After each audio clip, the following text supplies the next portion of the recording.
¿Cómo están, hermanos? Ahora vamos a hablar sobre Dietrich Bonhoeffer, este teólogo y pastor luterano alemán que dejó el luteranismo y se convirtió en un mártir. Vamos a ver un poquito sobre su vida, sobre su pensamiento y su obra. Dietrich Bonhoeffer es un teólogo, pastor, músico, autor y viajero. Su familia era prominente, acomodada y culta. A los 14 años anunció a su familia que sería teólogo. Obtuvo su doctorado equivalente en la Universidad de Berlín en 1927, a los 21 años. Desarrolló una destacada labor para salvar al cristianismo en Alemania de Hitler, en ese periodo de la Segunda Guerra Mundial. Encarcelado en Berlín en 3 de los 43 años, ejecutado en 4 de los 45 por su participación en un complot para asesinar a Hitler. Bueno, este es un breve resumen de su vida, brevísimo, para tener una idea nada más, pero vamos a ahondar sobre algunas fases de su trayectoria, ¿no? Entonces, aquí hay que recalcar que Bonhoeffer nació en 1906. Entonces, nació el 4 de febrero de 1906, nació en Breslavia, Alemania, fue el sexto de 8 hijos. Tiene una hermana gemela que se llamaba Sabine.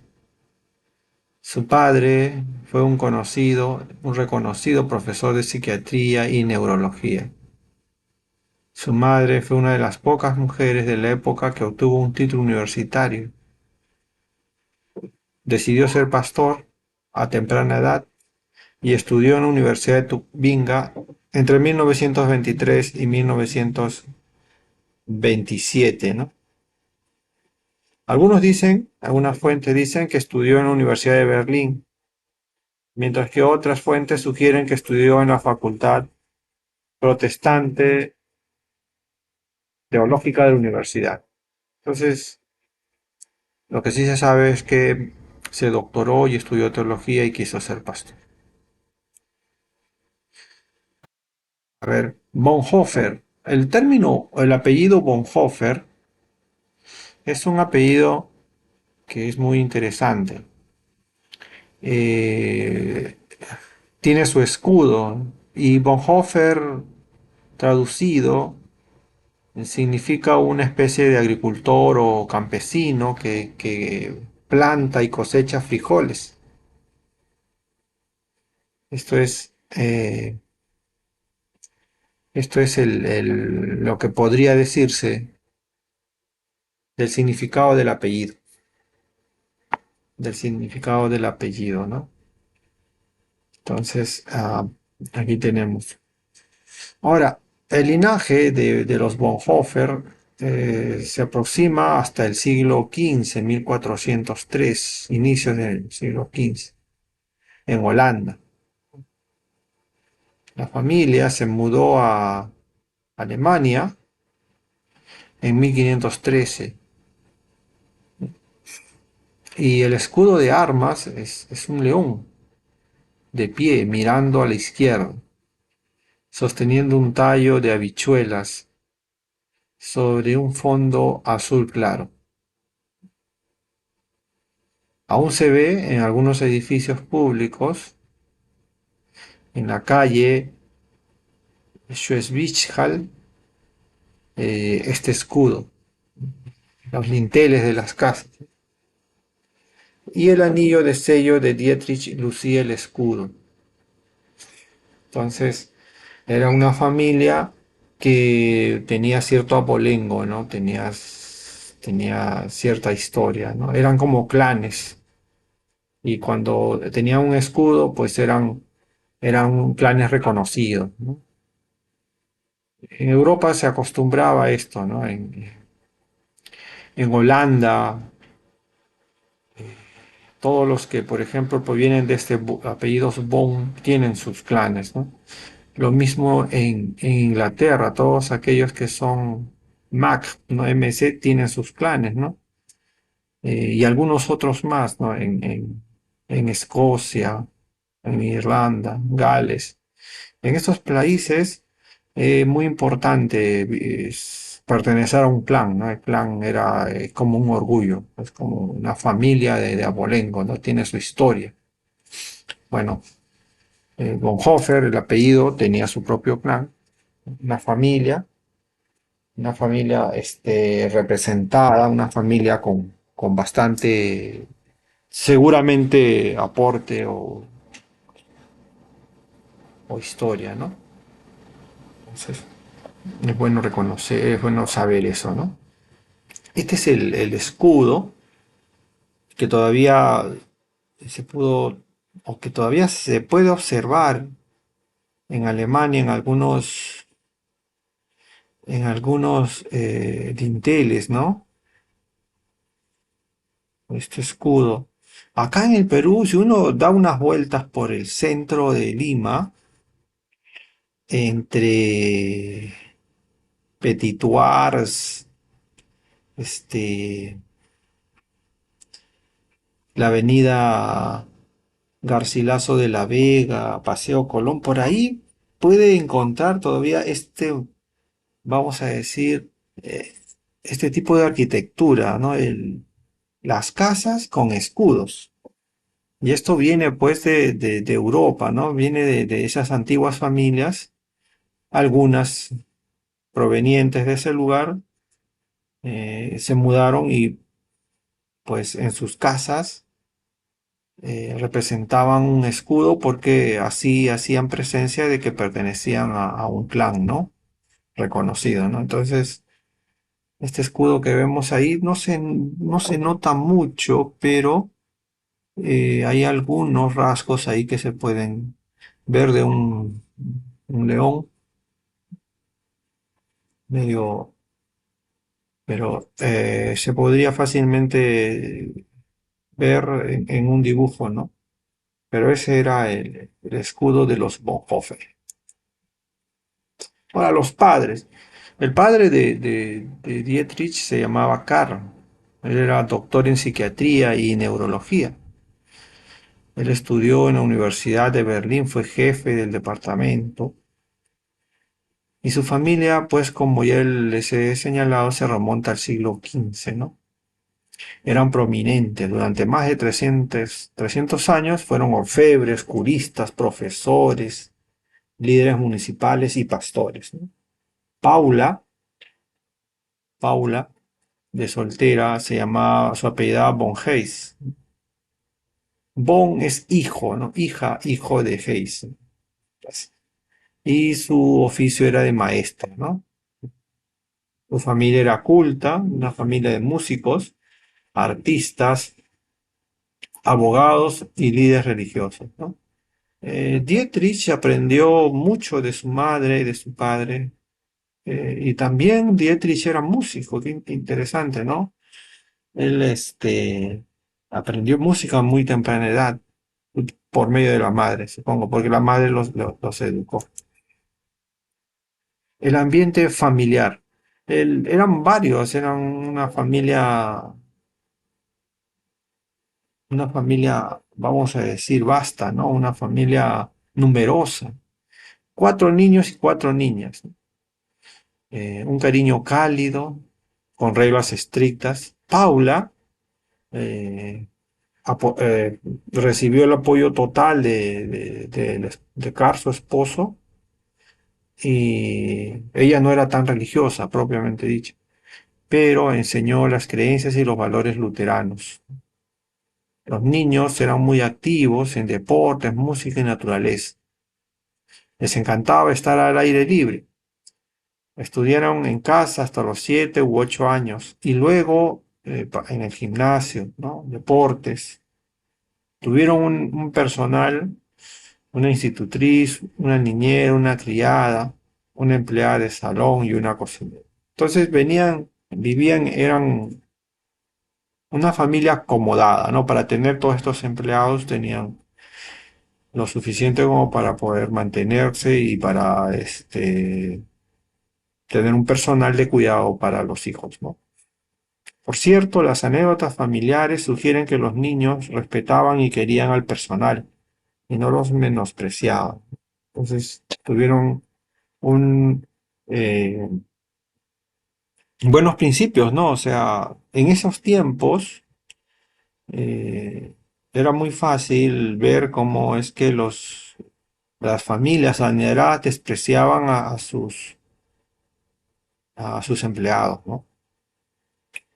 Sin embargo, aquí notamos que hay por lo menos una buena relación, ¿no? Una buena relación entre Dietrich y sus hermanos y el personal que los atendía, ¿no? Aquí está la foto del papá de Bonhoeffer, Dietrich, y la mamá, ¿no? Paul y Karl.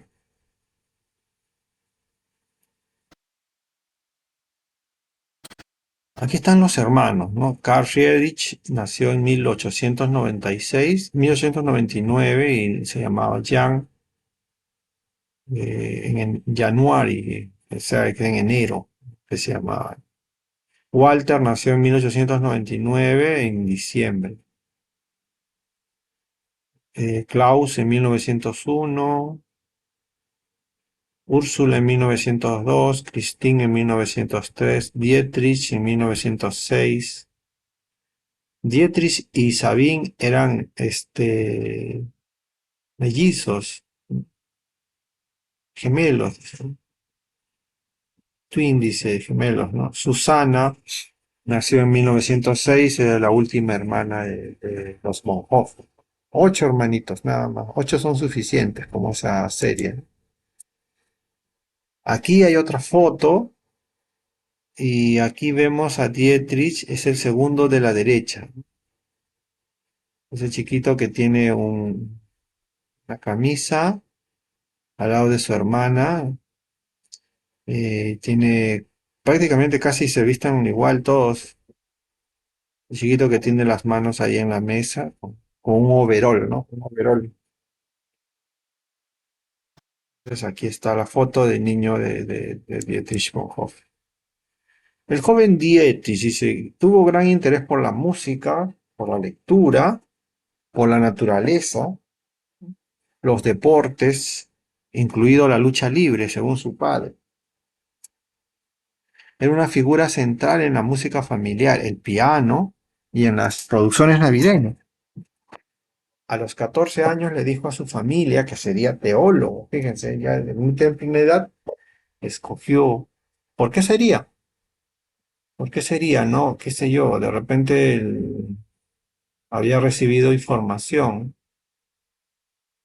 sobre, sobre la teología, de repente sobre la filosofía, de repente tenía esa inclinación, ¿no? Quería ser pastor. Bueno, seguramente iremos descubriendo un poco más. Aquí vemos otra foto en Wolfersgrund en 1911, ¿no? Dietrich tendría pues 5 años más o menos. Es un retiro campestre durante su estancia en Breslavia, en Alemania, ¿no? Aquí en Berlín, cuando está en Berlín, no es otra casa en Berlín. Ahora, Dietrich era un rebelde con propósito. Desde los 14 años ya tenía en claro que Dios lo llamaba a ser pastor y comunicador del Evangelio. En una cena familiar se lo anunció a su familia, ¿no? Quienes se opusieron rotundamente al adolescente que ardía por Cristo. Bueno, eh, obviamente sus padres seguramente querían que sea o que tuviera otro oficio, ¿no? Pero ya a 17 temprana edad había escogido este camino, ¿no? De ser teólogo o un pastor, ¿no? Aquí está la foto de Dietrich cuando tenía 17 años en el college, o sea, ya entrando a la universidad. A los 17 años estudió en la Universidad de Tubinga. A los 18 convenció a sus padres de realizar un viaje cultural a Italia, acompañado por Klaus. Viajó por Roma, por Nápoles, por Sicilia. Quedó abrumado por el arte y la antigüedad por doquier. Apenas podía ir más allá de Adán, la Capilla Sixtina, impactado por el poder colosal y el tierno amor de Dios. Domingo de Ramos comenzó a comprender el concepto de iglesia y la trascendencia de la raza y la identidad nacional. Italia, qué interesante Italia, ¿no? A los 18 años, más o menos, a ver, haciendo cálculos, y Dietrich nació en 1906, serían 1934 por ahí, ¿no? 1934, 18 años. Miren, este, am, Dietrich, justo en ese periodo, Italia vivía un proceso de fascismo, ¿no? Recordemos, eh, quien estaba a cargo de Italia en ese periodo era Benito Mussolini, ¿no? Y Benito Mussolini ya había iniciado un proceso de autarquía, un proceso de fascista, militarizando Italia, ¿no? Desde 1922 más o menos, ese fue el periodo de inicio de Mussolini. Y para este tiempo, y esto es un año, 2 años nomás antes de que se iniciara ya los primeros eventos para que se iniciara la guerra, ¿no? La guerra, la Segunda Guerra Mundial se inicia en 1938, más o menos. Pero la Italia fascista de Mussolini ya venía desde los 20. Y Hitler, tenía como líder, o sea, admiraba en gran manera a Mussolini, ¿no? Hitler lo admiraba tremendamente. Y es por eso que también lo invita en ocasiones y fue aliado de esa Alemania nazi, ¿no? Y bueno, aquí vamos a ver a un Dietrich que conoce Italia, ¿no? Conoce también las juventudes nazis, no, las juventudes fascistas en todo caso, ¿no? Las juventudes fascistas. Bueno, en ese tiempo hay que recordar que en Alemania ya se tenía todo un programa de crecimiento militarizado, un programa de juventudes nazis preparándose ya para la Segunda Guerra Mundial. Entonces, en la Universidad de Berlín, a los 18 años, Bonhoeffer se gradúa con el doctorado, ¿no? A los 21. A los 21 años. Entonces, eh, 21 años, ¿no? Qué interesante.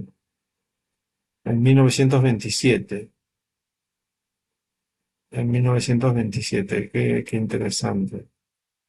Cuenta con un profesorado numeroso, tiene teólogos liberales y conservadores. Bueno, él, él está en pleno apogeo donde Alemania va creciendo, Alemania se va forjando como una nación independiente, ¿no? Recordemos que Alemania sale totalmente devastada de la Primera Guerra Mundial. La Primera Guerra Mundial termina en 1918. Alemania asume gastos, asume deudas, pero estas deudas fueron negociadas y fueron también cubiertas por préstamos. Y entonces Alemania paralelamente va reactivando su economía y también, pese a la negación a la, a la firma del Tratado de Versalles, donde se le prohíbe a Alemania ser un país con ejército y se le prohíbe desarrollar armas. Alemania está en ese periodo ya eh, desarrollando o por lo menos preveyendo eh, los próximos pasos, ¿no? 1927 es temprano, posiblemente. Todavía están saliendo de la República de Weimar. Alemania todavía está viviendo tiempos de convulsión. Entonces, ah, entonces aquí tenemos un Bonhoeffer que se describe como un pensador teológico, independiente y crítico libre. Que el tiempo de ida de Bonhoeffer es un tiempo convulso. Bonhoeffer, fíjense, va a vivir ese proceso de la Alemania, eh, la Alemania que va a entrar a a la Primera Guerra Mundial, va a perder la Primera Guerra Mundial, va a sufrir las consecuencias de la derrota, una Alemania empobrecida, devastada, y va a experimentar Joseph el rearme, ¿no? Y, y el surgimiento de un líder, ¿no? Un líder como Adolf Hitler, ¿no? Entonces, creo que todo ese contexto conmueve, todo ese contexto prepara a Bonhoeffer para tener una iniciativa, tener esa opción por seguir un camino diferente al de sus padres. Quiso ser teólogo, quiso ser pastor, quiso acercarse a Dios, ¿no? Entonces él decide conocer a Dios, dice, la revelación de Dios en consonancia con la doctrina de la gracia de Lutero, ¿no? Aceptó un puesto temporal como vicario en una iglesia alemana en Barcelona. Estuvo en España ahí. Bueno, era un tipo inteligente, se graduó en tiempo récord, a los 21 años se graduó de teólogo en la Universidad de Berlín y se doctoró con una distinción summa cum laude, ¿no? Máximos honores. Bueno, era un buen estudiante, un estudiante aplicado, y pues no le era difícil posiblemente investigar, leer, ¿no? Producir. Tras su estancia en Barcelona, ya en Berlín 1929, donde permaneció menos de un año, fue autorizado para impartir docencia universitaria, ¿no? Tras defender su tesis, ¿no? Acto y ser. Obtuvo una beca Sloane para asistir al seminario teológico de la Unión, de la Unión. Entonces, él ya tenía 23 años. Esto ya interesante, ¿no? Cuando seguramente él fue aprobando sus cursos, otras puertas se le fueron abriendo, ¿no? Otras posibilidades. Pero para mejorar, ¿no? Para mejorar. Sus viajes. Tras finalizar sus estudios, en 1927 se trasladó a Barcelona durante un año. Allí ejerció como vicario, donde estableció servicios divinos y cultos infantiles que llenaron la iglesia por completo. Bueno, él era luterano, ¿no? En este tiempo, entonces a los luteranos se les se les, antes de que sean nombrados, se les da una vicaría, así más o menos como un tipo de preparación, ¿no? Y ahí estableció servicios, ¿no? En iglesia, ¿no? Durante su estancia en España también viajó a Córdoba, Sevilla, Granada y Madrid. Entonces conoció España, ¿no? Conoció España. Regresó a Berlín, pero como aún era demasiado joven para ser ministro ordenado, viajó a Nueva York, ¿no? Entonces ese vicariato le ayudaría para luego, ¿no? Viajó a Nueva York para estudiar en el Seminario Teológico de la Unión. Durante su estancia en Nueva York, pasó bastante tiempo en Harlem, ¿no? El Seminario Teológico de la Unión es un seminario de corte bautista. Eh, ¿Y por qué es de la Unión? ¿No? Es una interesante, ¿no? En Estados Unidos casi todo se divide por norte y sur, o sea, hay la Convención Bautista que reúne a todos los pastores, líderes, teólogos, y son conocidos como los bautistas del sur. Y, y existe la Unión, los que son los bautistas del norte, ¿no? Unión Bautista.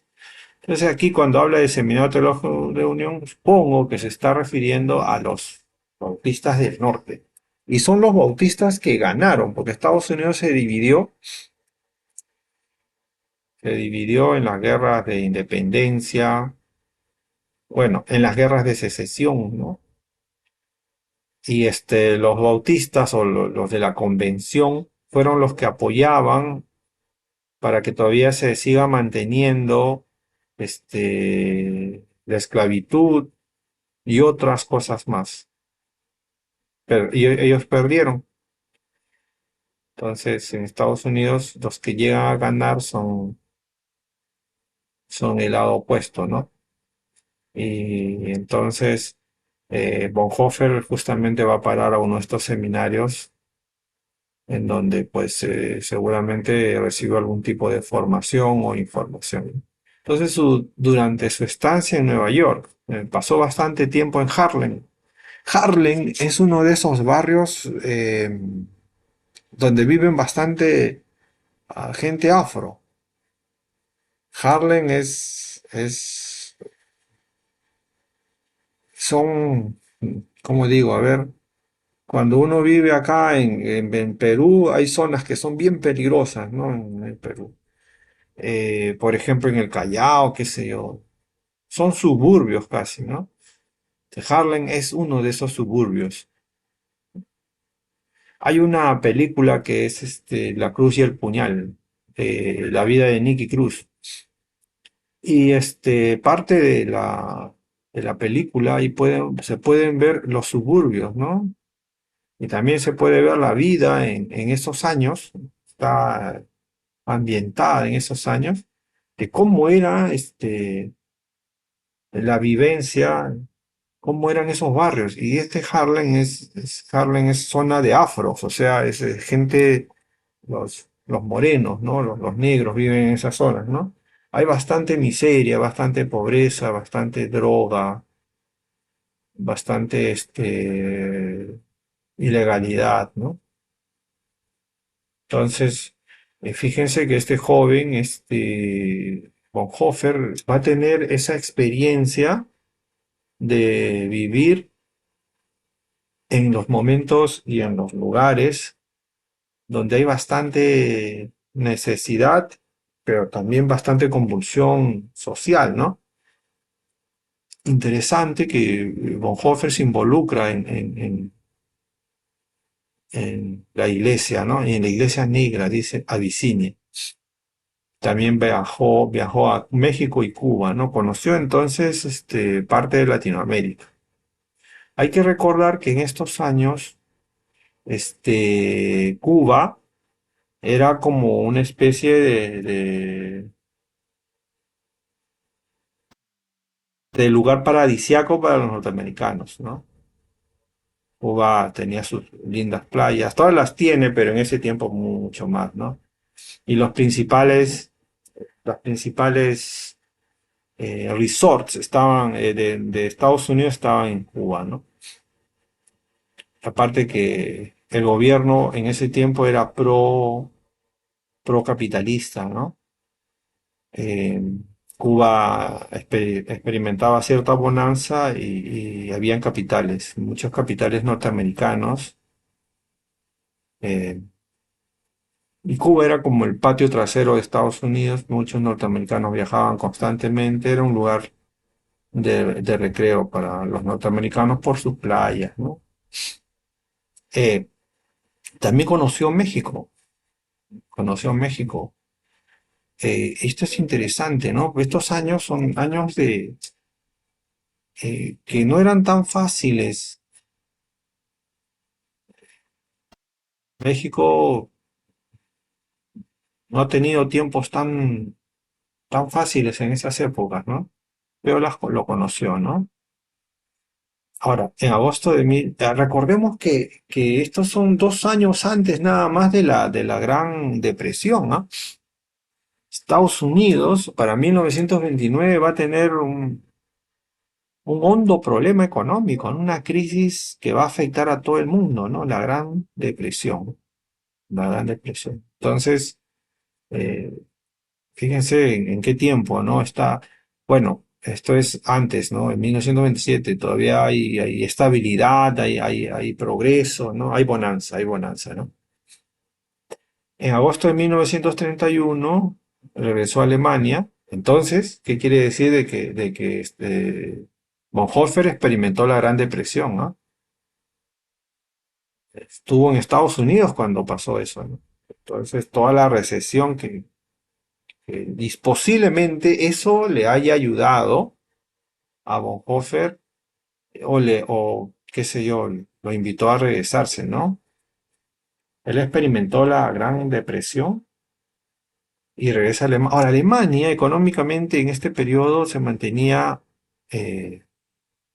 no fue tan, vamos a decir, tan impactante la depresión económica en Alemania. Alemania empezaba a autoconstruirse, empezaba a tratar de ser independiente. Quiere decir de que su economía giraba en torno a mucho de lo que ellos producían, ¿no? No eran dependientes, entonces no le afectó tanto o lo que le afectó no fue tan dramático como para que no pudieran ellos levantarse. Entonces, de programa económico nazi lo sacó rápidamente, los alejó de ese proceso de depresión que pasaron los países capitalistas en Europa y pues Estados Unidos, ¿no? Entonces, de regreso a Alemania, Bonhoeffer se convierte en profesor de teología, ¿no? En la Universidad de Berlín y en noviembre de ese mismo año se ordena ministro, ¿no? Y publica su primera obra, ¿no? Creación y caída. Creación und Fall, creo que y sus conferencias tituladas en 1930. Es un tipo muy eh, disciplinado y ávido, ¿no? Ya muy tempranamente publica su obra, ¿no? Entonces, eso es muy, muy bueno, ¿no? Que va produciendo, es un personaje que va produciendo, ¿no? Bonhoeffer. A ver, veamos un poquito, dice, navegué hacia Nueva York, este es un poquito de lo que él cuenta, ¿no? De una de sus cartas, ¿no? Deslumbrado por el puerto, los rascacielos, el ritmo, la arquitectura. Era el fin de la era del jazz. Ahora, para ponerlos en contexto, el jazz, ¿no? El jazz es ese tipo de música que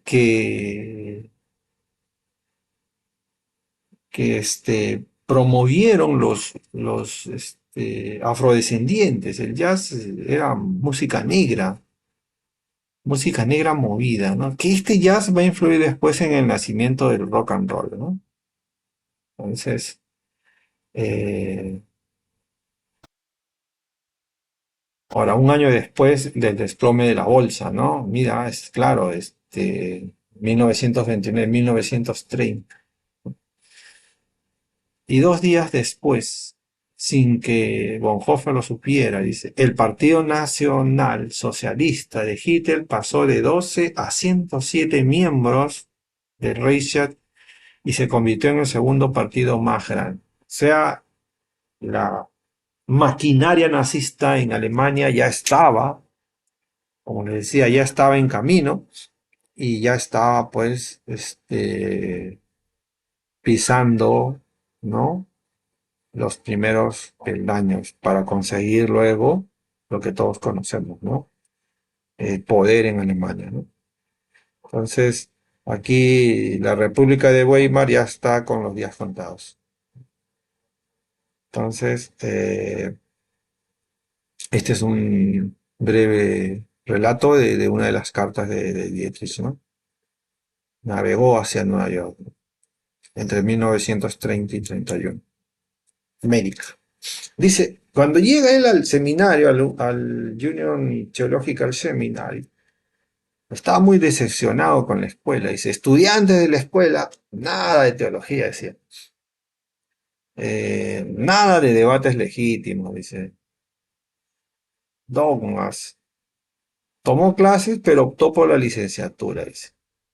Hizo todo lo que pudo, pero ningún interés, ¿no?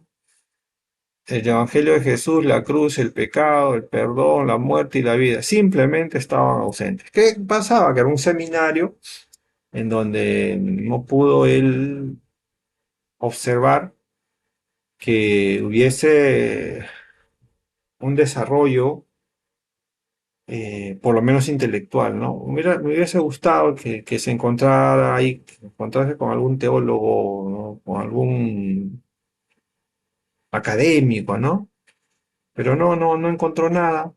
Parece que se decepcionó, parece que no le gustó el seminario, ¿no? Él venía con todas las ganas de crecer, de aumentar, de formarse, pero hay que recordar, como yo les dije, este es un seminario muy diferente al espacio de donde él salía. Él salía de la Universidad de Berlín, ha estudiado en Tubinga. Allá la formación y el pensamiento es diferente, muy diferente, ¿no? Son open mind, como dicen, ¿no?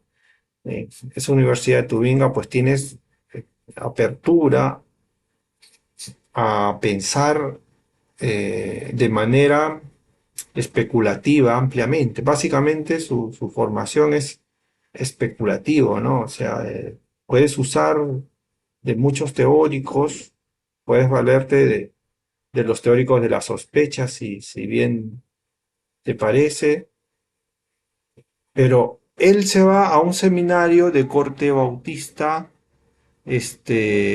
conservador encima, porque Union Theological Seminary de la Unión, pues ellos son de un corte muy conservador. Supongo que por eso no se sintió muy a gusto. Profesores conservadores, estudiantes que reciben esa formación, ¿no? Entonces, para las formas y las ganas que él tenía posiblemente de ir experimentando e incrementando su razonamiento teológico, pues de nada le sirvió, ¿no? De nada le sirvió. Para él fue muy parco, una experiencia poco productiva, ¿no? Para lo que él quería.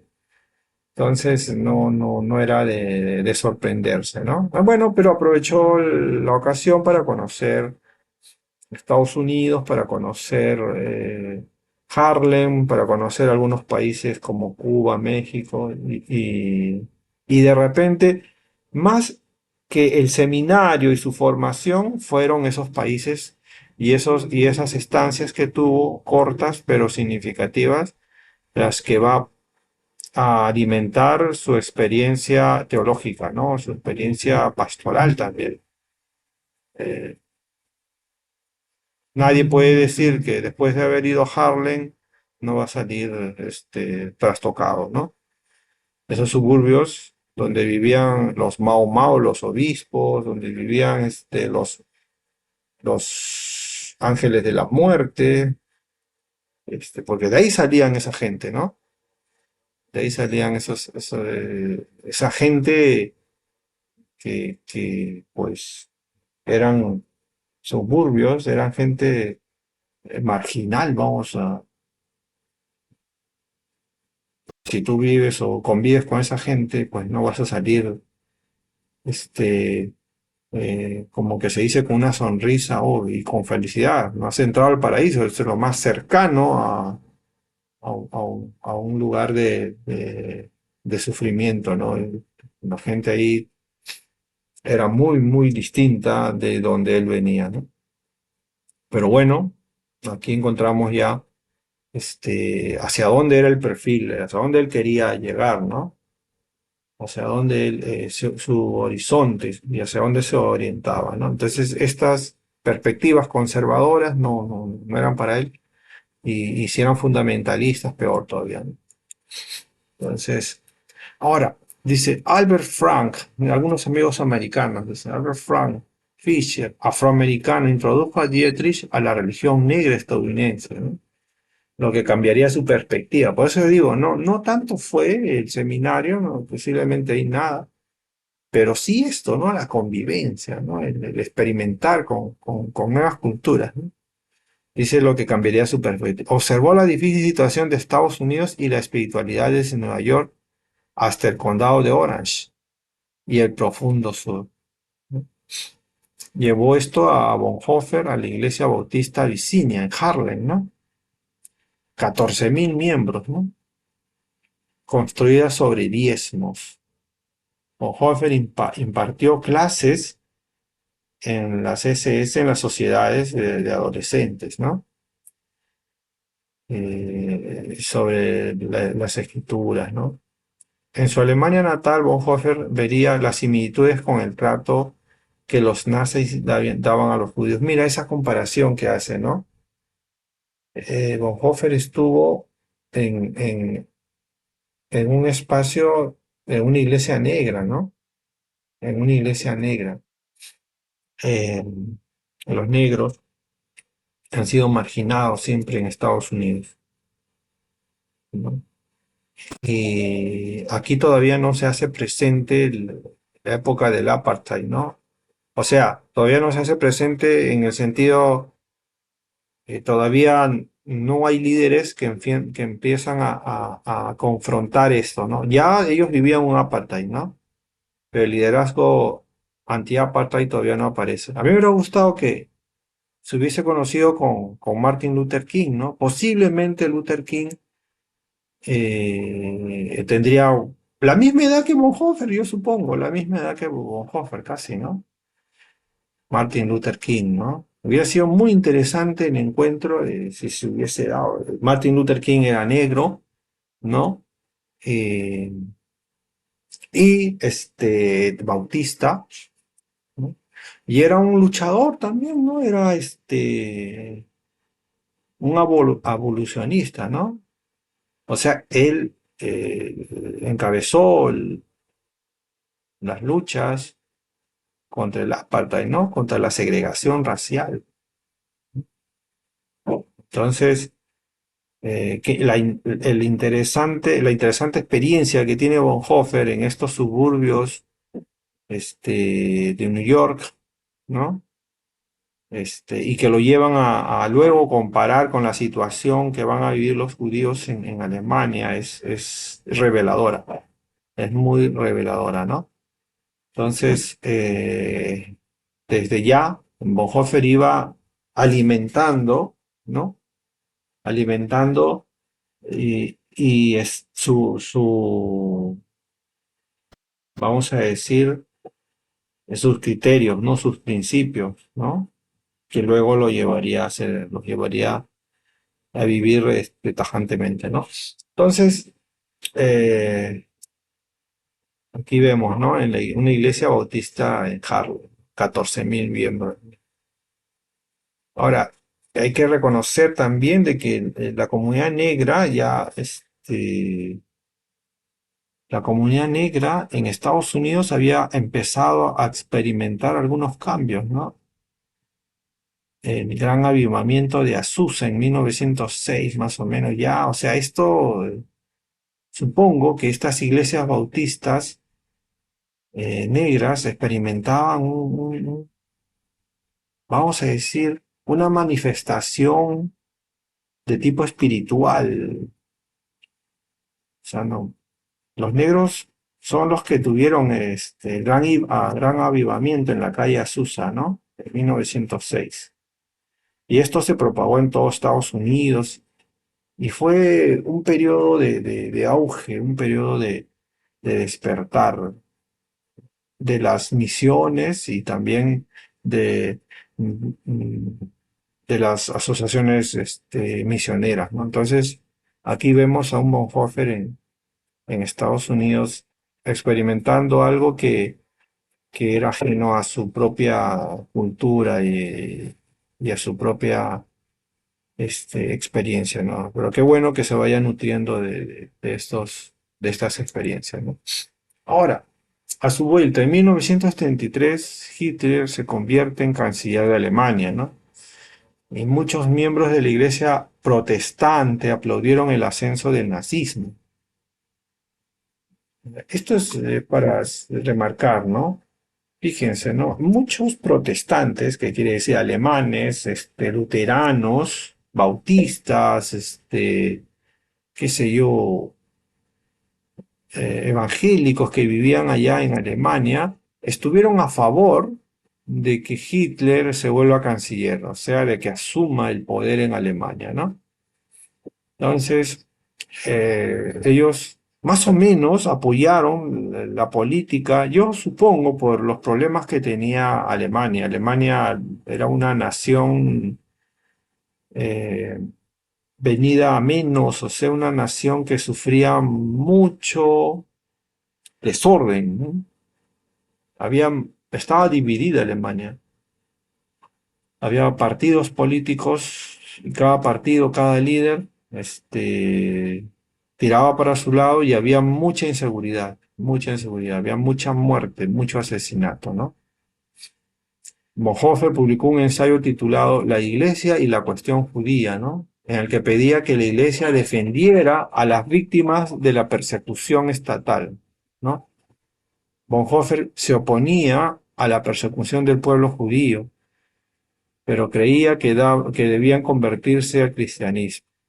Entonces, Bonhoeffer, ya desde 1933, ya los planes de Adolf Hitler se mostraban indiferentes, se mostraban, vamos a decir, antisemitas, ¿no? Entonces había ya una intención de sacar a los judíos del Estado, ¿no? Del campo, de los principales espacios alemanes, ¿no? En septiembre se convirtió en pastor de dos iglesias luteranas de habla alemana en Londres, ¿no? Pero regresó rápidamente a Alemania para ayudar en la lucha contra el nazismo, ¿no? Entonces, esto es para tomar en cuenta, ¿no? Hoy en día, por ejemplo, ¿qué sucede? Hoy en día, solamente para hacer un paralelismo, una comparación, eh, existen países donde las iglesias evangélicas, ¿no?, apoyan la elección de modelos fascistas, ¿no? No sé si de gobernantes con un perfil fascista, ¿no? Esto es lo que pasa, por ejemplo, en Estados Unidos, ¿no? Muchos protestantes en Estados Unidos han apoyado la elección de Donald Trump. Y Donald Trump es un perfil, es un gobernante de perfil fascista. Ya se le ve, ¿no? En su primer gobierno, pues es obvio, ¿no? ¿Qué es lo que hizo, no? Es un personaje muy similar a Hitler, muy similar a Hitler. Hitler tuvo el poder y hizo lo que hizo y terminó Alemania así. Esperemos que en Estados Unidos no suceda algo similar, ¿no? Eh, Eso esperamos, ¿no? Eh, Porque estos líderes vamos, de orientación fascista, de orientación nacionalista, lo único que traen son problemas y problemas graves, ¿no? Entonces, Bonhoeffer, muy enterado, sabía que Hitler no iba a traer nada bueno, seguramente, a la Alemania, donde él nació, ¿no? Entonces, Bonhoeffer, enterado de la asunción de Adolf Hitler. Ahora, la visibilidad aumenta en Berlín 31 del 30. De vuelta en Alemania, cuenta Dietrich, con la creciente presencia de Hitler y los nazis, Dietrich ganó ritmo y visibilidades. Predicó con más frecuencia y con severidad. Señaló la iglesia protestante en su última hora. Despierten y dejen de jugar a la iglesia, así les decía, ¿no? Los amigos percibieron que la fe de Dietrich Bonhoeffer se había profundizado. Su sensación de ser llamado por Dios se hacía cada vez más evidente. Bueno, hay una gran diferencia entre los protestantes en Europa y los protestantes en Latinoamérica, ¿no? Los evangélicos en Latinoamérica, para ser evangélicos, tienen que tener esa experiencia de salvación, ¿no? O sea, es una decisión. Y acompañan a esa experiencia toda una forma de vivir, más piadosa, ¿no? Pero los protestantes en Europa no es así, ellos nacen ya protestantes. Qué interesante, ¿no? O sea, sus padres los inculcan al protestantismo, porque es la religión del Estado. Es como el catolicismo en los países latinoamericanos.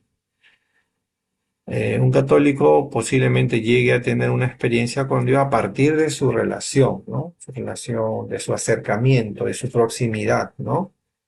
De cómo se va aperturando. Y lo mismo sucede con un protestante en Europa, ¿no?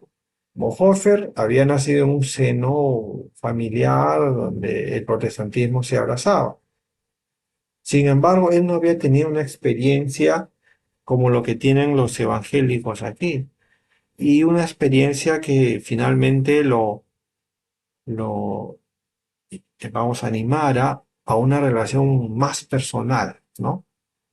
Entonces, él sí posiblemente haya tenido conciencia de la situación en que vivían en ese momento en Alemania, ¿no?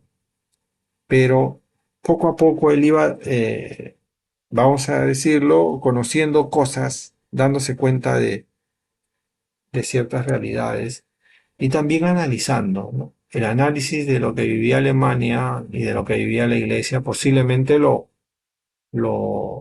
invitaba, ¿no? Lo invitaba, ¿no? Entonces, aquí vemos un aspecto. Ahora, Dietrich se convierte en 1933. En una carta escrita a Elizabeth Zinn, él le dice, ¿no? Me sumergí en el trabajo de una manera muy poco cristiana, dice, ¿no? Contando él su experiencia, ¿no? Por primera vez descubrí la Biblia. Había predicado a menudo, dice, había visto mucho de la iglesia, hablado y predicado sobre ella, pero aún no me había convertido en cristiano. Había convertido la doctrina de Jesucristo en algo para mi propio beneficio. Y dice, ruego a Dios que eso no vuelva a suceder. Además, nunca había orado, o orado muy poco. Fíjense, ¿no? Él va cada vez más relacionándose y conociendo, no lo que la iglesia le dice, sino lo que la palabra de Dios, conociendo a través de la lectura, lo que, lo que es posiblemente tener un llamamiento, lo que Dios exige de un cristiano, ¿no? Entonces, esto es muy importante, ¿no?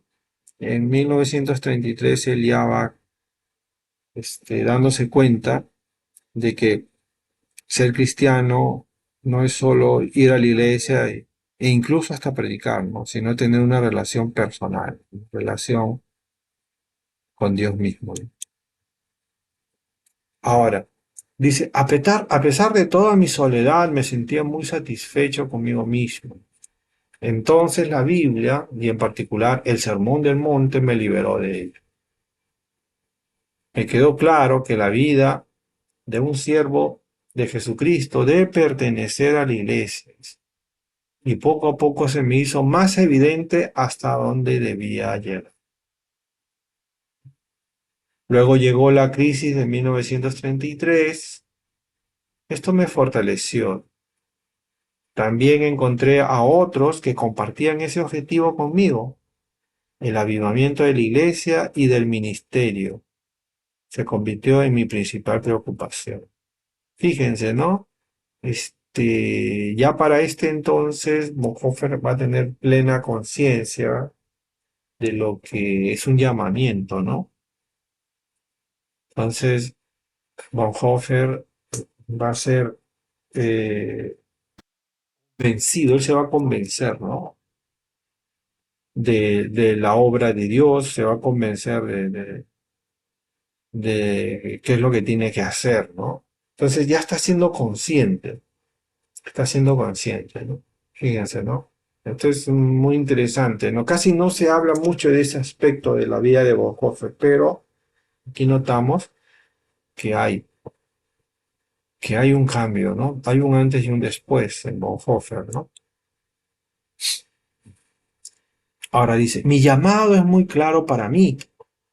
No sé qué hará Dios con él. Debo seguir el camino. Quizás no sea tan largo, Filipenses 1:23, pero es bueno haber comprendido mi llamado. Creo que su nobleza se nos hará evidente solo en los tiempos y acontecimientos venideros. Si tan solo podemos perseverar, pero tan solo podemos perseverar. Se convirtió en un asiduo a la iglesia por primera vez, Bonhoeffer, en su vida, y tomó la comunión tan a menudo como le fue posible, ¿no? Cuando se habla de comunión, se habla de la cena del Señor, ¿no? Entonces Bonhoeffer se va a identificar con la iglesia y le va a coger responsabilidad, pero conciencia, ¿no? Entonces, eso es un llamamiento, ¿no? Se va a dar cuenta de que él había sido llamado para hacer una obra específica. Y esto es muy interesante, ¿no? Por lo menos se puede percibir aquí que Bonhoeffer era un hombre que había experimentado un cambio, ¿no?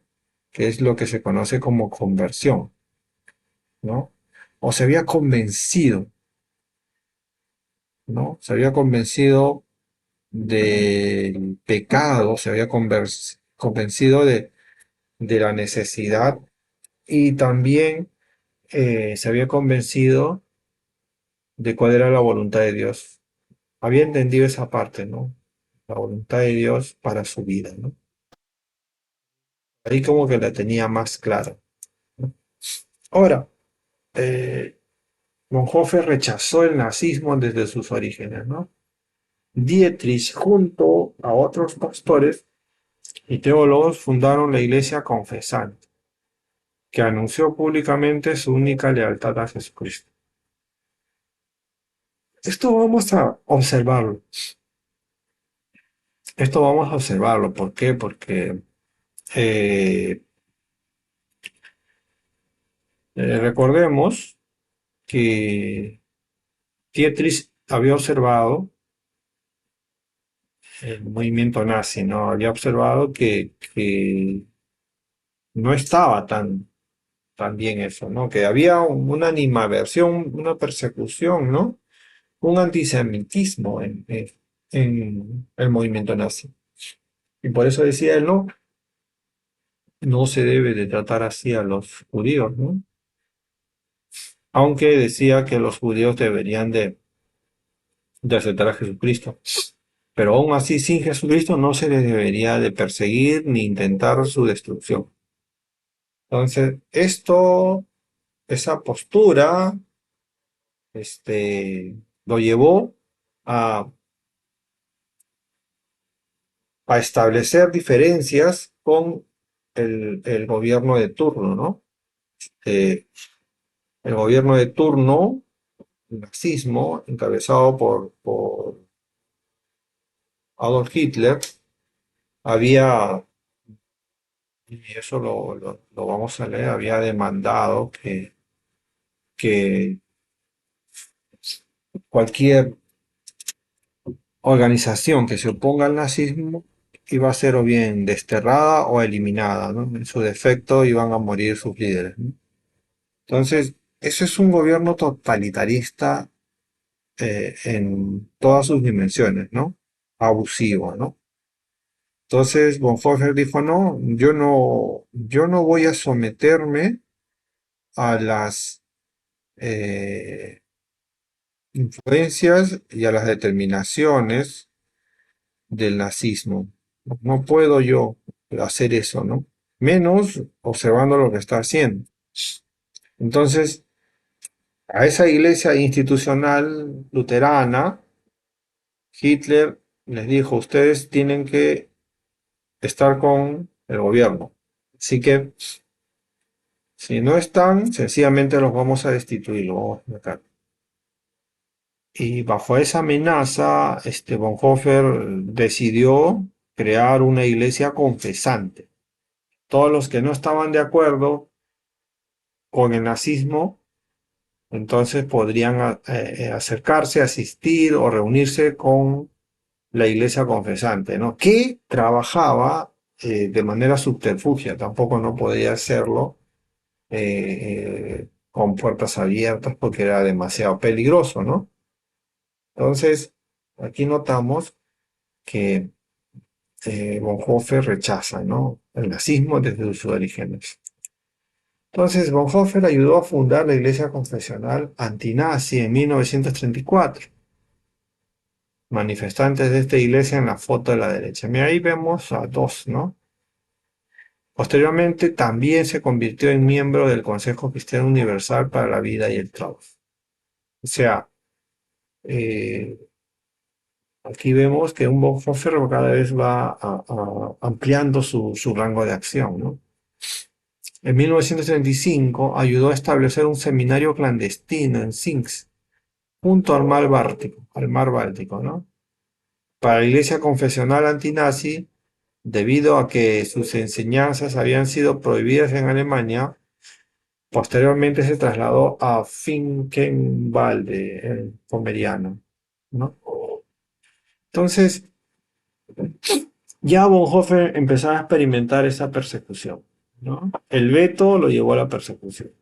Entonces, ya el Estado nazi empezaba a enfilar sus baterías hacia todos aquellos que no estaban de acuerdo.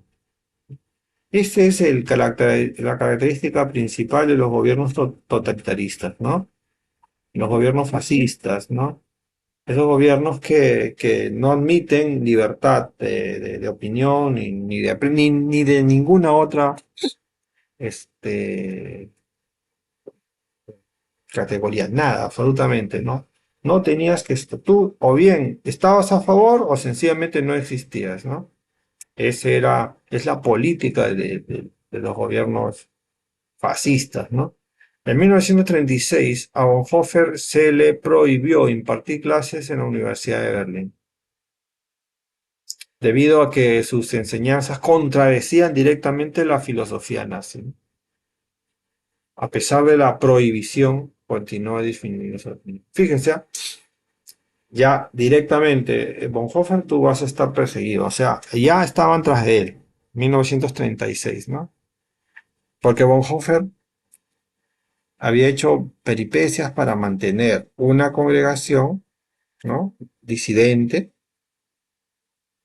la iglesia no confesional, ¿no? Y había también abierto un seminario, subterfugio, ¿no? Donde se enseñaba la palabra de Dios. Pero como esto, supongo, fue descubierto, este, ya le habían puesto un precio a su cabeza, ¿no? Un precio a su cabeza. Oh, la guía de Dietrich Bonhoeffer. Cuando lees la Biblia, debes pensar que aquí y ahora Dios me habla. Qué interesante, ¿no? O sea, Dios te habla por medio de la Biblia. Creo que solo la Biblia es la respuesta a todas nuestras preguntas y que solo lo necesitamos preguntar repetidamente, ¿no? Y con un poco de humildad para recibir. Dice, hay que estar realmente dispuestos a indagar en ella, solo así se revelará. Qué interesante, ¿no? Miren esta perspectiva de Bonhoeffer sobre la palabra de Dios, ¿no? Eh, Parte con lo que dice Barth, ¿no? Aunque Barth lo hace ya un poco más teológico, ¿no? Dice, creo que solo la Biblia es la respuesta a todas nuestras preguntas y que solo lo necesitamos, que solo necesitamos preguntar, ¿no? Entonces, Bonhoeffer cree que la palabra de Dios te va a responder las preguntas que les puedas plantear, ¿no? Entonces, ¿qué decía Barth? Barth decía, pues, que Dios se da a conocer por medio de Jesucristo, ¿no? Entonces, y la palabra de Dios, la palabra, el texto bíblico eh, nos lleva a conocer, a entender posiblemente quién es Dios, ¿no? Y aunque hay una singularidad, los dos son eh, amigos para empezar y comparten ciertas cosas. En este sentido, ambos también ponen de relevancia la palabra de Dios. En tanto que habla más de Jesucristo, ¿no? Jesucristo es el que nos lleva a Dios, ¿no? Hay otro perfil. Entonces, esto es interesante, ¿no? Por lo menos. Ahora, el cambio del cristianismo alemán. Dice, el Cristo alemán de Hitler practicaba el cristianismo positivo, es decir, derrotaba a las fuerzas impías y degeneradas del bolchevismo. ¿Qué quiere decir? El cristianismo del periodo de Hitler lo que había hecho es, había, vamos a decirlo, había justificado todo el proceder del Estado nazi a través de una perspectiva que era la derrota del bolchevismo, ¿no? Cuando se habla del bolchevismo, se habla de la Unión Soviética, ¿no? Entonces, para Hitler era importante mantener a las iglesias, a sus pastores, en favor de él, porque y entonces ellos se encargarían de difuminar y de explicar que la lucha que tiene Alemania es una lucha legítima, ¿no?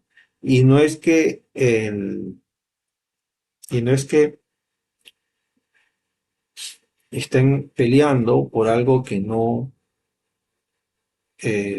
tiene sentido. Entonces, Hitler decía, bueno, estamos luchando contra los comunistas, ¿no? eh,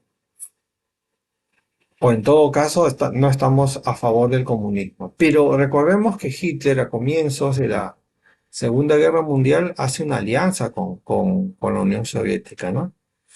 Entonces, bueno, esa es parte de su perfil, parte de su forma de, de enfocar el, el punto a su favor, ¿no? Recordemos que los líderes fascistas, autoritaristas, son manipuladores, ¿no? Entonces, eh, Hitler tenía que poner alguna que otras cosas para manipular a su pueblo.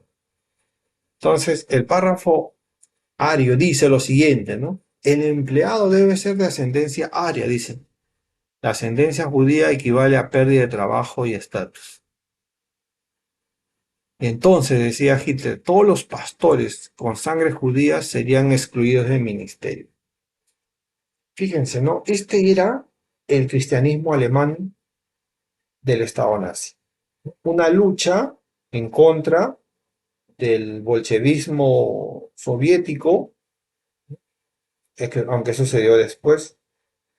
Y lo segundo, eh, una lucha, una persecución a los judíos. ¿Por qué razón? Porque los judíos para Hitler eran una, vamos a decir, un grupo poblacional con características orientales del antiguo cercano oriente, que no correspondía al lugar de las Europas, ¿no? Vale decir, para Hitler el judío era como una especie de amenaza para la raza aria, ¿no?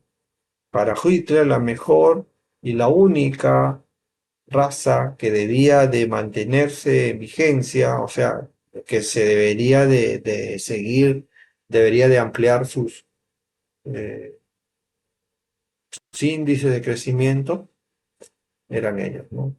Los judíos debían de morir para Hitler, por eso que él los mataba, los perseguía.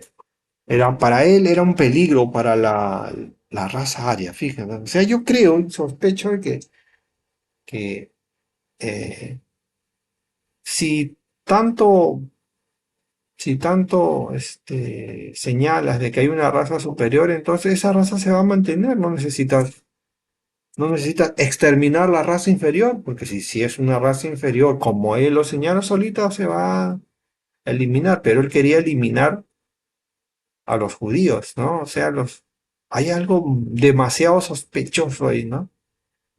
Demasiado sospechoso. Uno elimina algo cuando es una competencia, ¿no? Uno elimina algo cuando hay peligro de que ese algo vaya a salir victorioso, ¿no? O por ejemplo, ¿no? Qué sé yo, cuando está en las cosechas, cuando uno va a ver sus cosechas, si encuentra algún bicho, algo que va, tienes que eliminarlo porque si no va a desaparecer tu cosecha. Es por esa amenaza. Acá no se trata de ser mejor o peor. Para Hitler, los judíos tenían que desaparecer. Tenían que desaparecer, ¿no? Entonces, ah, aquí ya se ve, ¿no? Los judíos serían deportados, serían exiliados, serían perseguidos, serían atrapados y serían puestos en lo que se conoce hoy en día, ¿no? Serían metidos en esas salas, ¿no? De concentración, ¿no? Donde experimentarían la muerte, ¿no? Entonces, ese cristianismo alemán, era el cristianismo al cual se resistió Bonhoeffer, ¿no? Un cristianismo que no tiene posiblemente más que el nombre, ¿no? Porque no puede ser cristiano con estas presuposiciones, perspectivas y peor, ¿no? Como señalado como un plan, ¿no? Como un plan. Es lastimoso, ¿no? Y penoso ver ese tipo de presentaciones, ¿no?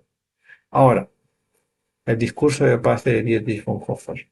Este discurso fue pronunciado en la clausura de la conferencia ecuménica el 28 de agosto, ¿no?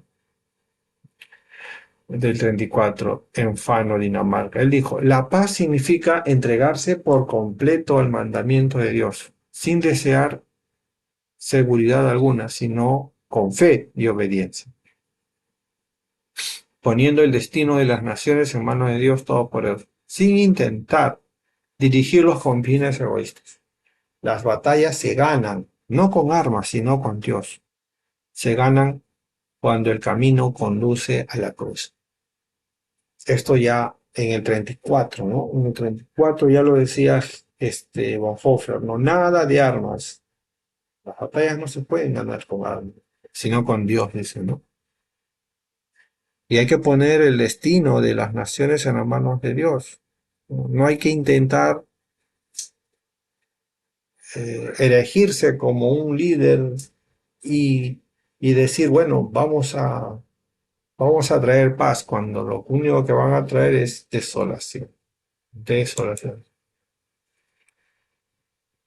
Dice, en lugar de jurar lealtad a Hitler, se formó la Liga de Emergencia de Pastores. De esta surgió un grupo de clérigos que no aceptaron que Hitler tomara el control de la iglesia. Dietrich fue nombrado para dirigir un seminario clandestino para formar pastores y comenzó en el 35, ¿no? Entonces esto es muy, muy interesante, ¿no? Fue nombrado, dice, para dirigir un seminario clandestino para formar pastores, ¿no? Y comenzó el 35. O sea, paralelamente al plan del Estado nazi de intervenir no solamente iglesias, sino todos los campos, ¿no? Para encontrar una sumisión total, íntegra, a Hitler. Acá hay un desafío total, ¿no?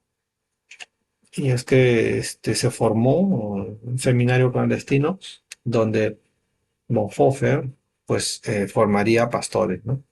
Este comenzó en Sings, cerca de la costa, y se trasladó a Finkenwalde, en Pomeriano. Ahora, mire, empezó el 35 y fue descubierto por la Gestapo, ¿no? La Gestapo viene a ser esa central de inteligencia nazi, ¿no? En el 37. 27 seminaristas fueron arrestados. Dietrich continuó preparando pastores hasta el 39. Entonces, estas redes funcionaban. Y tuvieron que ser cerrados, ¿no? En el tren. Hasta el 39, Dietrich Bonhoeffer estuvo preparando, ¿no? Dos de sus principales obras, mire, su producción también es importante porque en este periodo él va a publicar, ¿no? El costo del discipulado, ¿no? Y la vida en común. El costo del discipulado y la vida en común. Entonces, es interesante, ¿no? La producción de Bonhoeffer arroja un contexto, ¿no? El contexto de la Segunda Guerra, o los inicios de la Segunda Guerra. Aquí ya había empezado la Segunda Guerra Mundial, ¿no? El 39. Entonces, para tomar en cuenta, ¿no? Dietrich Bonhoeffer a los 29 años en 1936, ¿no? El joven Bonhoeffer, ¿no? Los planes de guerra de Hitler provocan cierta acción, ¿no? Por ejemplo, en noviembre del año 37, los generales quedaron atónitos por el alcance, la violencia y la locura cuando Hitler presentó los planes de guerra, ¿ya? Entonces, Hitler intentaba desarrollar una invasión, ¿no? Una vasta invasión. Entonces, El avance de Hitler era un avance eh, premeditado, ¿no? Nosotros ya sabemos que al inicio nomás de la Segunda Guerra Mundial, lo primero que toma es Polonia, ¿no? Va en una, ¿no?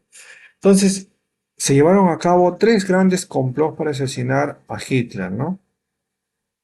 Operación Flash Abrigo Stauffenberg, que solo le lesionó el brazo, ¿no? Y Hitler, es más, esa experiencia haría que Hitler reafirmara su liderazgo, ¿no? Él mismo dijera, esto es voluntad de Dios, dijo, ¿no? Hay una película que se llama Stauffenberg, justamente, ¿no? Es sobre Valkyria, el plan Valkyria se llama, la operación Valkyria. Y habla sobre de este intento de asesinato a Hitler, ¿no? Hitler, este, ya no encontraba el total respaldo, ¿no? En un inicio encontró un respaldo multitudinario, casi total, pero con el pasar de los tiempos y el develar de sus planes, muchos se fueron dando cuenta de que esto no iba a traer nada bueno, absolutamente nada bueno, ¿no? Y entonces se van a empezar a elaborar intentos, planes ah, para matar a Hitler, porque no había otra forma, no había forma. Hitler se había entronizado en el poder, no había quien lo saque porque todos sus altos mandos lo acompañaban, ¿no? Entonces, sabiendo ellos mismos que este era un personaje demasiado peligroso, ¿no? Demasiado peligroso, pero le debían total obediencia. Entonces, en 1941, Dietrich fue persuadido para unirse al complot como agente de la Abwehr, dice, ¿no? Y viajó por toda Europa buscando ayuda para el grupo de la resistencia. Dietrich optó por mantener en secreto su compromiso con María. ¿Quién era María? Ahora la vamos a conocer, ¿no? Entonces Dietrich fue un agente secreto antinazi, ¿no? Entonces, se inscribió en el servicio secreto alemán, fíjense, para servir como doble agente mientras viajaba a conferencias de las iglesias en Europa. Se suponía que debía recopilar información sobre los lugares que visitaba, pero en cambio estaba tratando de ayudar a los judíos a escapar de los nazis, ¿no? Entonces, él se había inscrito en una agencia de agentes, o sea, como son aquellos espías que van a diferentes sitios, pero brindan información al gobierno nazi. Pero él se había inscrito, pero no estaba cumpliendo con esa función. Ya no, él, es más, al contrario, lo que hacía era recopilar información y ayudar a los judíos a escapar del Estado nazi, ¿no? Entonces, y Bonhoeffer ya se estaba involucrando en cosas más serias. Una cosa es que tú tengas un seminario disidente y a ocultas y a escondidas, formes pastores, y otra cosa es que ya tú te vuelvas un espía. Eso ya es muy serio, ¿no? Porque, ya sabes, la condena. Los espías comúnmente recibían eh, acción letal, ¿no? Era la pena de muerte, ¿no? Es la sanción que se presenta en todos los estados, ¿no? Un espía es un traidor, un traidor. Y para el Estado nazi, Bonhoeffer pasó a ser un traidor. Entonces, aquí vemos esto, ¿no? Entre 1937 y 1941, dice, pasó 2 años. En 1937, el seminario clandestino de Finkenwald fue descubierto y clausurado por la Gestapo.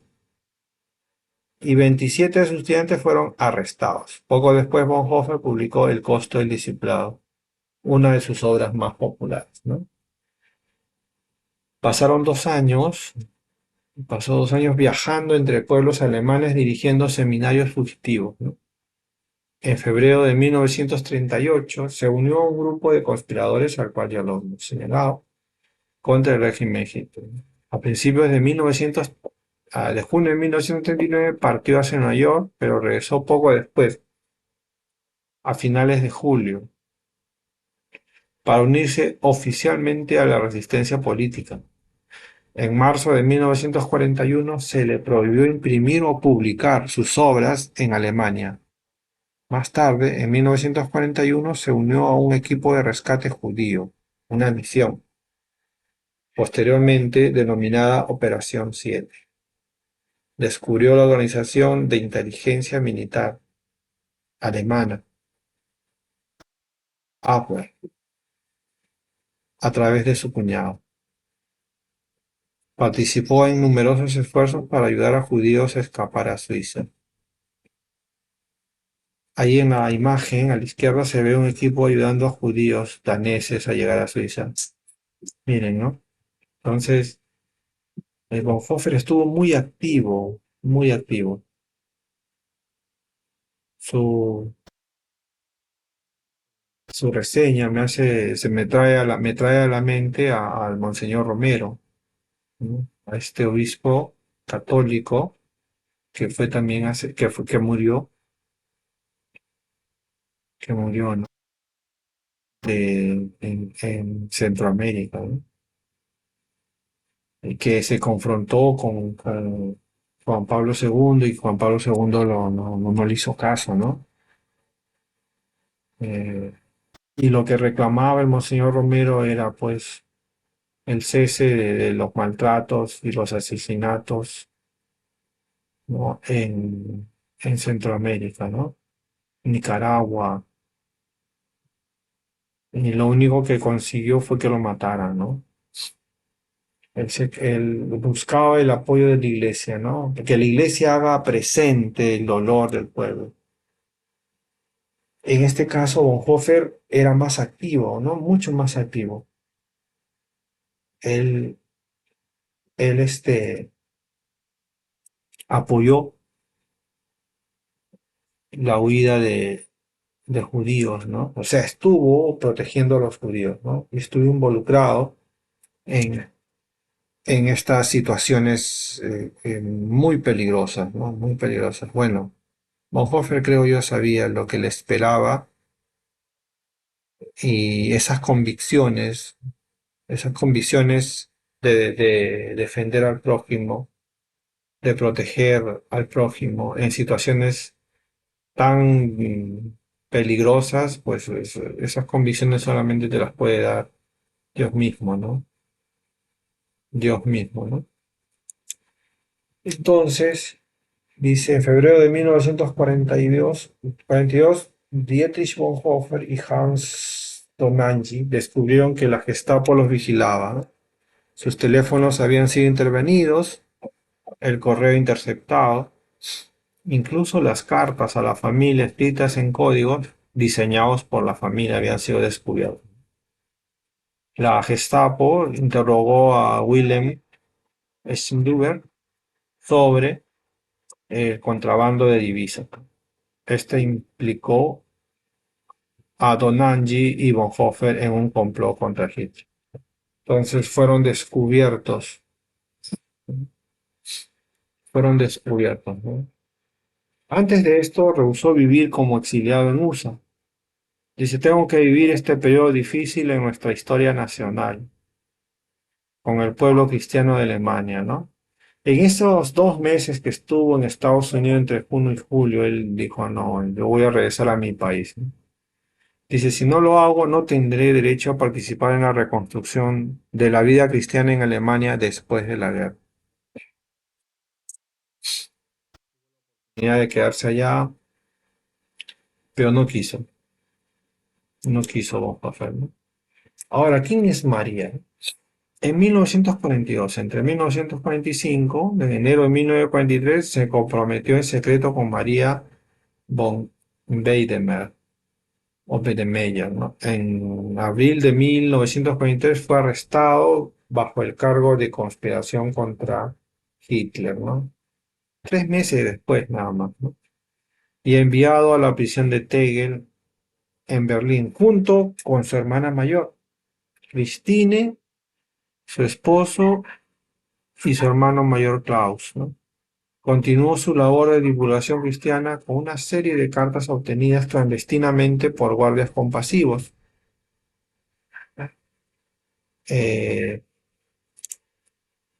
por guardias compasivos, dice, eh, y estas cartas fueron recibidas posteriormente y publicadas por Everett Betty en un libro titulado Cartas y documentos desde la prisión, en febrero de 1945. Él fue trasladado al campo de concentración de Buchenwald. En abril de 1945 se descubrió el diario del almirante Canaris, uno de los líderes de Abwehr, y Hitler exigió la aniquilación del equipo de Canaris. Y el 9 de abril Bonhoeffer fue ejecutado en el campo de concentración. A días de la llegada de los soviéticos a Alemania, ¿no? A días del suicidio de Adolf Hitler, ¿no? Si solamente si la orden se hubiera demorado unos días más, posiblemente Bonhoeffer no hubiera sido aniquilado, pero fue ejecutado, ¿no? En el campo de concentración en abril de 1945. Y en mayo, creo, en junio, el ejército ruso ingresaba a Alemania, ¿no? Y también luego el ejército norteamericano, y se firmaba la rendición luego de que Hitler se suicidara, se suicidara. Entonces, es para pensar, ¿no? Es para pensar. Este, ¿cómo es que Bonhoeffer, cómo es que Bonhoeffer toma para sí como un llamamiento, ¿no? Como un llamamiento, ¿no? ¿Cómo es que Bonhoeffer asume su llamado, asume tariado y lo lleva hasta el final, ¿no? Lo lleva hasta el final, ¿no? Hitler se suicidaría el 30 de abril de 1945, 20 días después, fíjense, enterado ya del ingreso del ejército ruso, ¿no? Es, qué pena, ¿no? Qué tristeza. Y Bonhoeffer siempre pensó que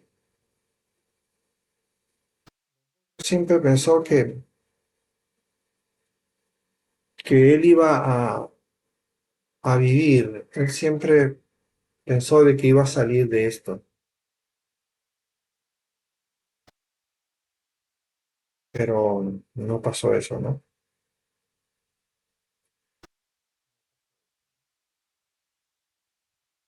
Y esto, pues, de alguna manera nos enseña mucho, ¿no? Nos enseña mucho, ¿no? Hasta dónde podemos nosotros, a dónde nosotros podemos llevar nuestras consignas, nuestras luchas, ¿no? Este, un mes de meses, miren. Esto fue el 9 de abril y el 2 de mayo ya se terminaba toda la Segunda Guerra Mundial, ¿no? O sea, el gobierno nazi dimitía, ¿no? Se rendía. Entonces, a días, ¿no? A días, ¿no?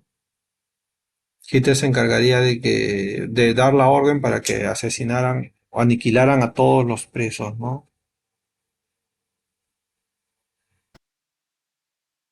Y después él se suicidaría, ¿no? Aquí está María, la novia de Bonhoeffer, la esposa de Bonhoeffer, ¿no? En ese periodo él escribió pues El costo del discipulado, ¿no? Radical, confrontativo, no solo para su generación, sino que lo sigue siendo actualmente. El pastor hace un llamado a una obediencia más fiel y entregada a Cristo. Explica de manera excepcional la diferencia entre una gracia barata y una gracia que lo cuesta todo. Comprometido con María en enero, encarcelado por la Gestapo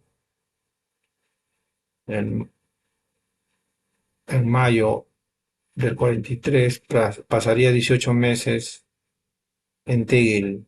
También arrestados ese día Hans, parte del grupo Aben Upper, el conspirador Joseph Müller también, y su esposa Christine Bonhoeffer, ¿no? Hermana conspirador. Tratado como delincuente los primeros 12 días, pero sin que le presentaran cargos. Estuvo en la celda 92 en la prisión Tegel, ¿no? La Gestapo lo arresta y lo lleva a un campo de concentración donde llevaba a todos. Hitler arrestaba a los judíos, los llevaba, a los soldados los llevaba para soldados enemigos, ¿no? Y a todos, polacos, gitanos, negros, y si había latinos también los llevaba a esos campos de concentración. El servicio de inteligencia nazi descubrió su accionar a favor de los judíos y su resistencia al régimen. Una tarde de abril de 1900, con dos hombres lo arrestan y se lo llevaron a una cárcel en Tegel, ¿no? Esta es la prisión de Tegel, ¿no?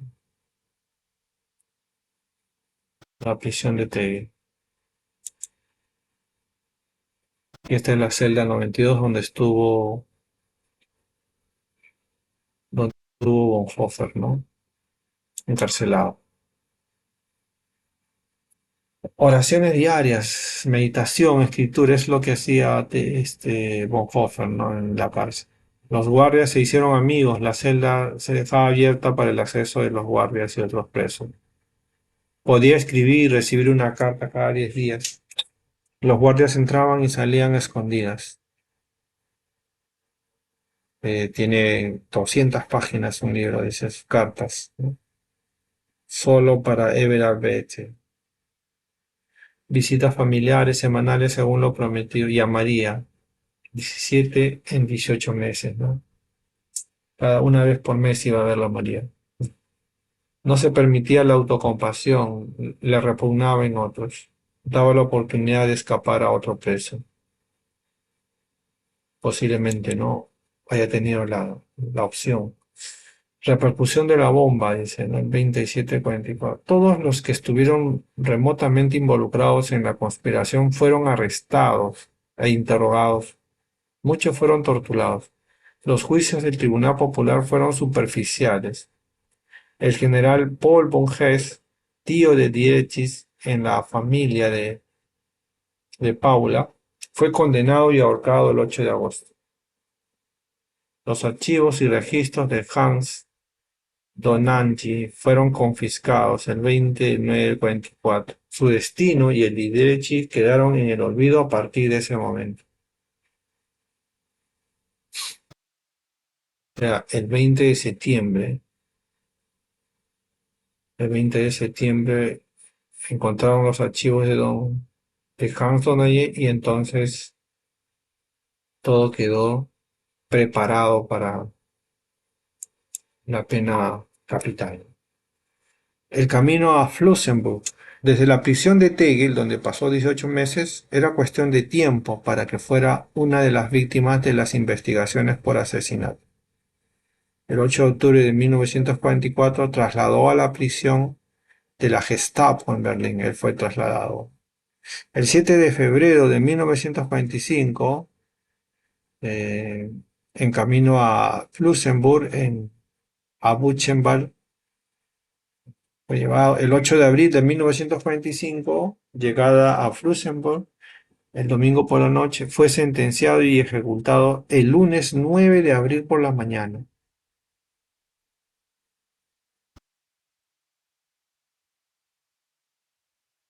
Qué tristeza.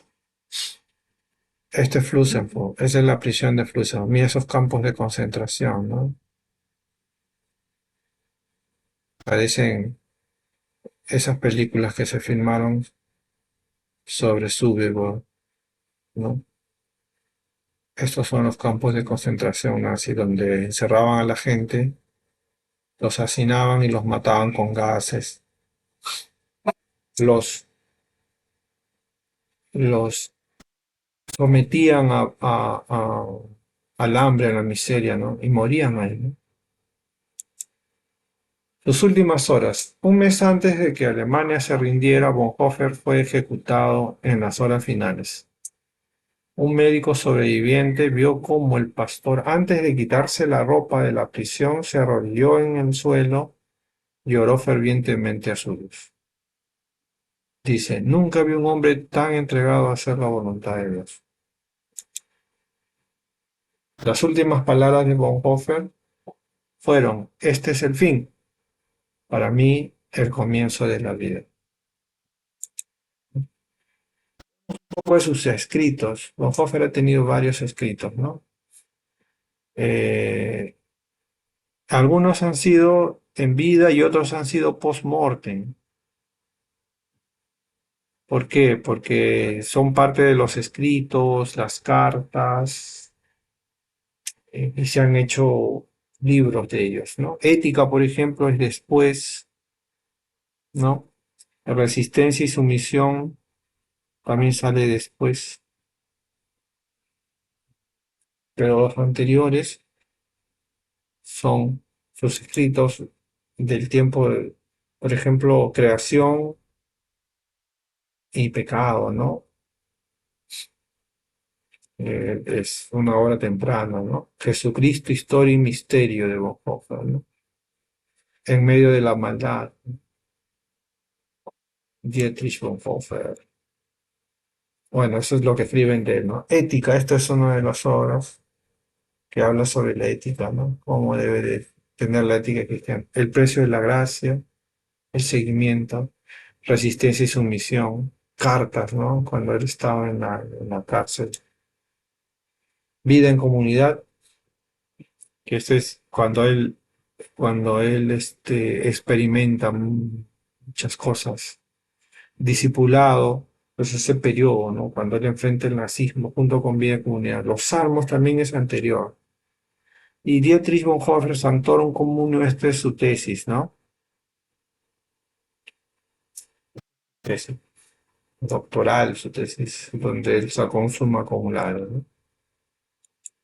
Bueno, esto es el fin de la presentación. Espero que les haya servido. Espero que también nos sirva para que nosotros podamos continuar, ¿no? Y podamos reflexionar en la vida de Bonhoeffer, ¿no?